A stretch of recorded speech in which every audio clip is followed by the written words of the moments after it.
You're about to hear a short excerpt from a podcast discussion with Roger Knecht from the United States of America. If you like what you're hearing and you want to get more, please go to humanizethenumbers.online or go to your favourite podcast platform.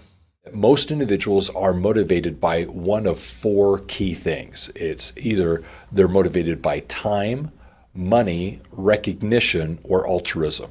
And what we need to do as good leaders is understand which of these is motivating to the individual that we're working with in the company. And it's part of our culture. It's basically saying, I see you for who you are, and I know what it is that motivates you. So let me give you an example. If you've got a situation where you have to have someone work, say, late hours or this upcoming weekend because there's something going on with a client and we need to take care of it, and you're going to ask them, the employee, to go above and beyond. You need them to do something that is unexpected. You've got one of four things that you can now bring to the table to actually motivate them. Now, before I go any further, of the time, money, recognition, and altruism, I have to tell you that very few people are motivated by altruism. It's a trait that many people have, but it's oftentimes not the key motivator. What happens to be the case is one of the other three generally is more common. Imagine you've got a key employee that you've actually asked to work this weekend, and you've got one of three things that you can use as the carrot to say, and in exchange, I'm going to give you something extra. You could say, I'm going to give you money. If you work this weekend, I'll give you a few $100s more. I'll give you a bonus of $500.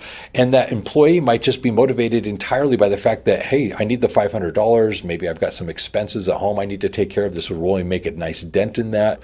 But take this second individual. You give them $500. It just ends up in the bank account. They just don't really have any more money or need for that money in the sense that it wouldn't be life-changing. But time. They're at a point in their life where perhaps they have a child, a grandchild, they've got a hobby that they would prefer to be doing outside of the office, and you say, work for me on Saturday and I'll give you Monday and Tuesday off. Well, all of a sudden they're like, I don't need the money, but the time, I've got maybe a project I need to take care of, a hobby I would prefer to be doing. I've got time with someone that I'd like to go, see. All of a sudden, the time is much more valuable to them because you're giving them time off paid, and they're happy with this. The other person is recognition. The public acknowledgement that what they're doing matters, that what they've done has really significantly helped. They need that confirmation. They want to know that they're valued, appreciated, seen. And so all of a sudden, that employee of the month, the employee that actually gets the parking spot in front of the office, whatever the case may be, matters to them because that self-esteem that they have is contingent upon whether or not they're seen, that they're making a difference, and that they're valued. Well, if we can meet them where their need is, they're going to be more inclined to do what we're asking and do so more enthusiastically.